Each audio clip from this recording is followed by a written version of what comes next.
Mastering any technical explainer doesn't actually start with the software at all. It starts with the foundational rules of how you present information. And notice the deliberate terminology being used here. We are calling this the open code blueprint, not the open source blueprint. That's because terminological precision is exactly how you build trust with a technical audience. The source material is very strict about this. You must never automatically assume a project is open source. Open source is a very specific legal designation.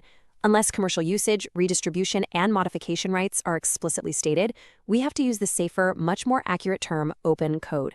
It immediately shows your audience that you deal in facts, not assumptions. This right here brilliantly illustrates the macro structure required by the blueprint. Because let's face it, pacing is an absolute science.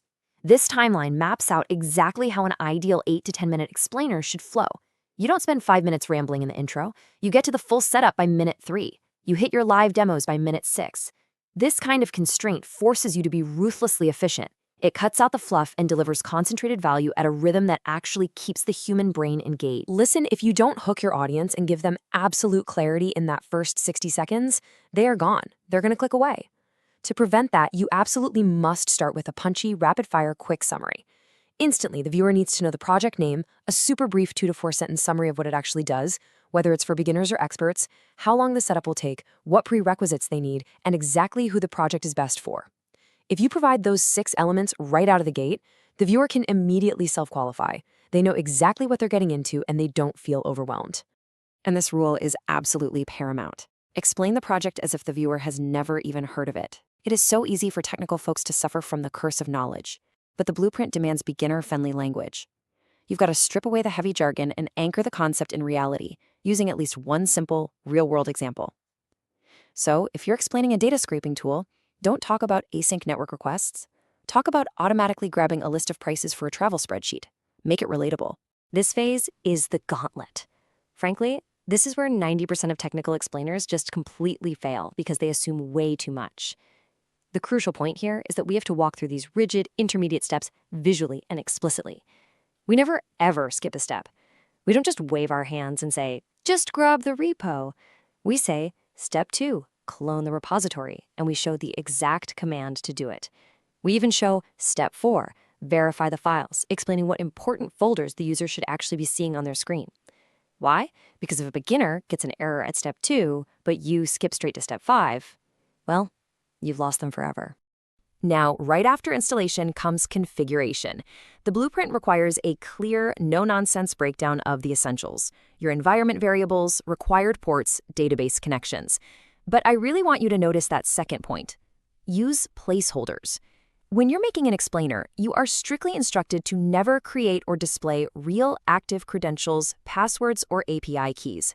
Security best practices have to be modeled, not just casually suggested. I really cannot overstate the importance of this rule. The source material lists this as a strict, totally non-negotiable standard. Do not invent commands. Do not hallucinate technical features just to make the setup look smoother or to fill some dead air.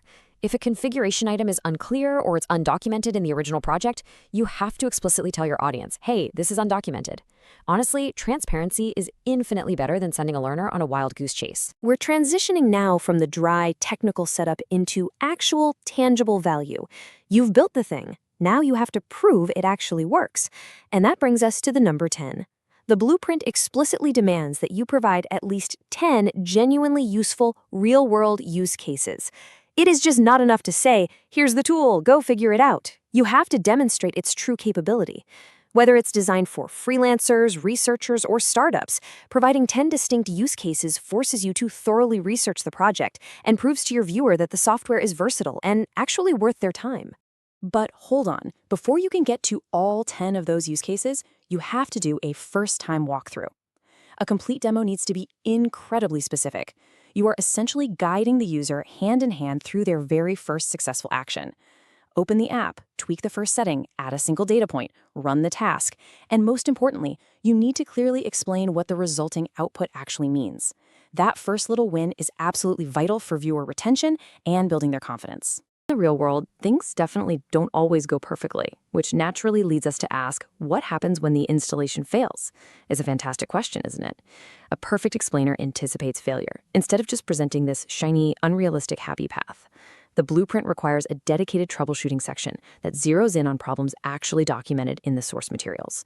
You need to describe exactly what the user will see, why it's happening, and exactly how to fix it. And once the software is finally running, users are going to want to make it their own. This breakdown brilliantly illustrates the clear boundary between simple beginner tweaks and serious developer-level modifications. On the easy side, you've got customizations like changing interface settings or dropping in an API key. On the advanced side, you're talking about editing source code or modifying backend logic. Organizing it this way is absolutely key because it prevents beginners from accidentally breaking their entire app by trying to modify the backend when all they really wanted to do was change the color theme.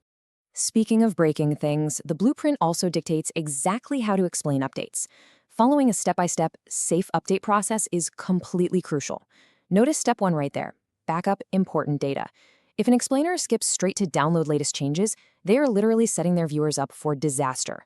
Following these precise steps ensures users can maintain their freshly installed project safely over the long haul.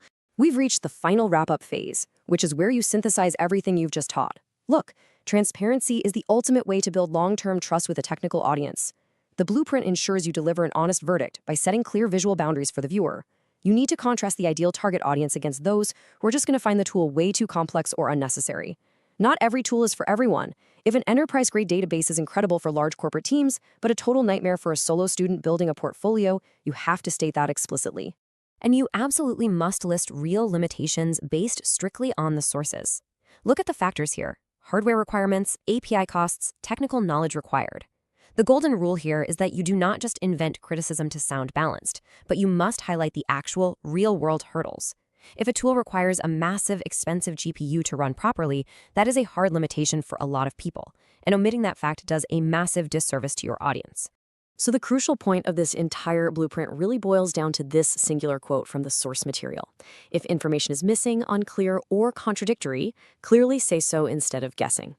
It definitely takes a bit of confidence to admit when a project's documentation is lacking, but doing so is exactly what elevates your explainer from a simple, forgettable walkthrough into a highly trusted, reliable resource. Which leaves us with this final question to chew on.